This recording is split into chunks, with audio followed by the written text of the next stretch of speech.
We're back at 13 before 10, 65 degrees. Temp's gone up 2 degrees in 20 minutes. That's a good thing. Heading to the low 70s, and watching the weather map, I'm hoping that rain and thunder stays to the west and travels north of us. Looks like it's got a chance. I'm no meteorologist.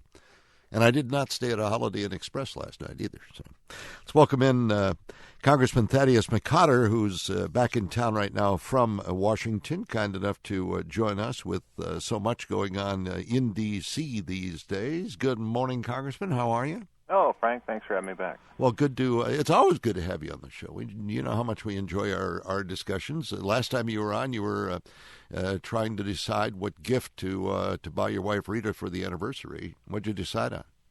Oh, I decided, as I usually do, to get her things like clothes, and then I give her the receipt, and she takes them back and gets what she wants.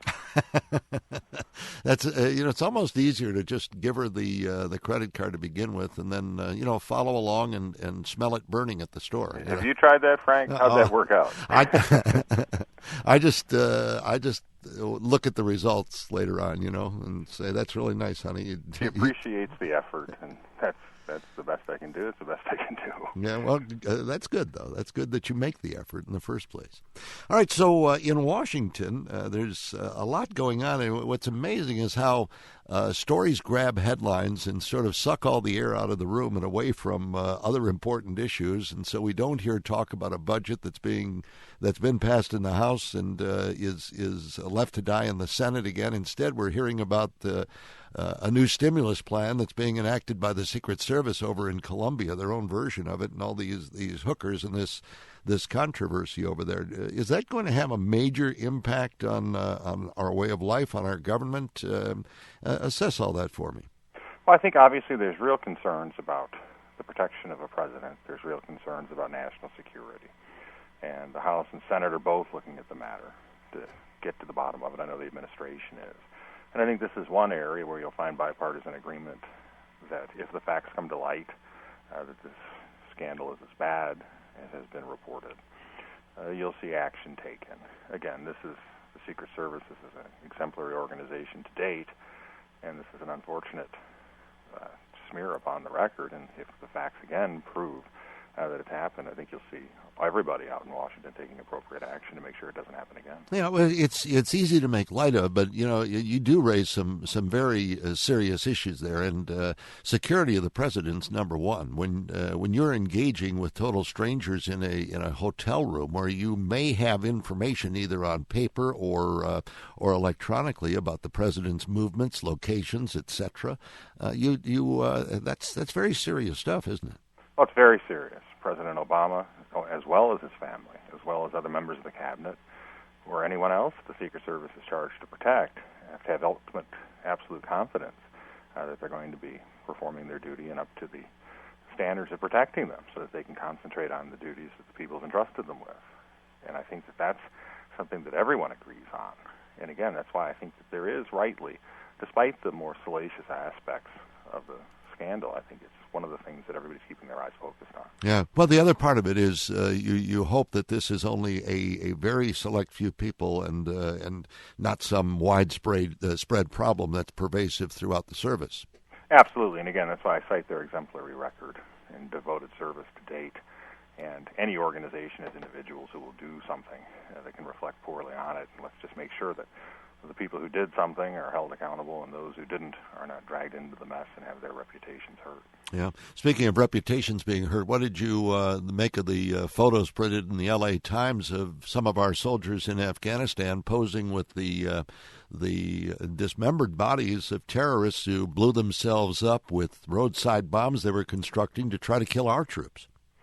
In a time of war, which is the most horrific thing anyone can endure, things happen. But you would think that in the age of YouTube and the social networking sites, is that the Army and everyone would make sure that the soldiers knew that A, that's not the type of activity that any American is involved in, and B, that they have to assume, much like people in any form of public life today, have to assume that whatever you do is going to be captured and is going to be put on the internet for public consumption. Mm-hmm.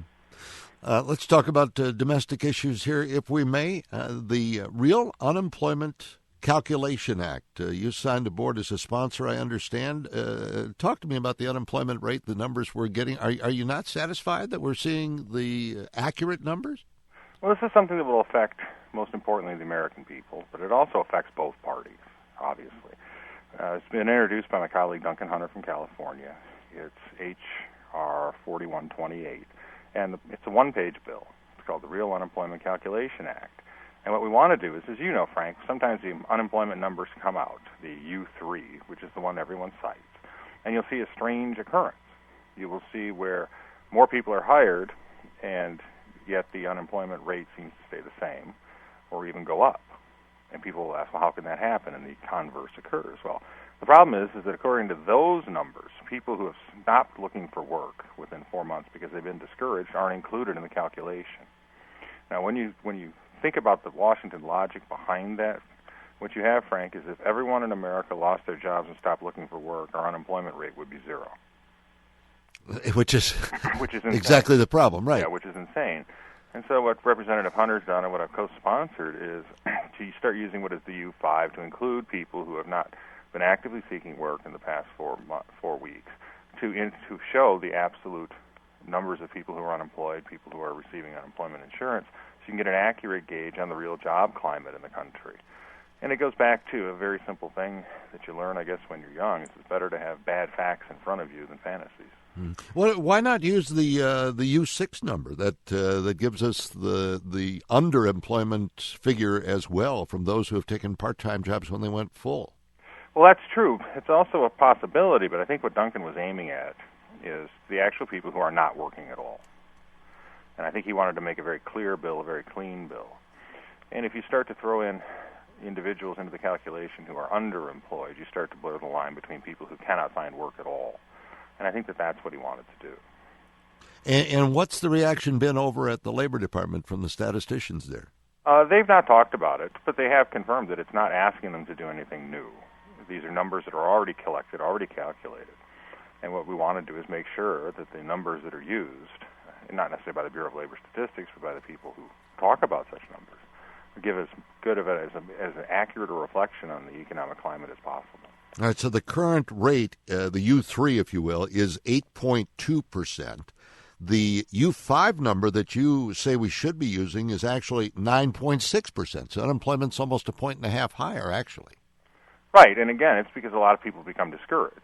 And that's part of the problem when again, it goes back to the unfortunate logic of the U3 numbers, is that if it's a worse economic environment and you've been out of work for 4 weeks and you become discouraged, instead of counting that as a problem for the country, it goes away because it's not included in the number. You go down the memory hole, and that's not something that you want to see. All right. Before you go, Marco Rubio said yesterday, tried to dissuade everyone from the notion that he would accept a bid to be vice presidential candidate on Mitt Romney's ticket. What do you make of that? Is he definitely out? Could he be talked into it? What do you say? Well, I think what happens is you have individuals that will be put forward, especially by the pundits. I don't think Marco's been generating this on his own. And so they just try to make it clear that this is not them doing it, that they believe that they can serve the country in their current capacity. And it's a preemptive way of letting the candidate know, Governor Romney, that if they would prefer not to be asked the question. I think that when they are asked the question, it becomes a different calculation. You're almost duty-bound to take your nominee's request to try to go forward as from your party, be it a Republican or Democrat, to make the ticket as strong as possible so that your vision for the country prevails in a general election. So I take him at his word.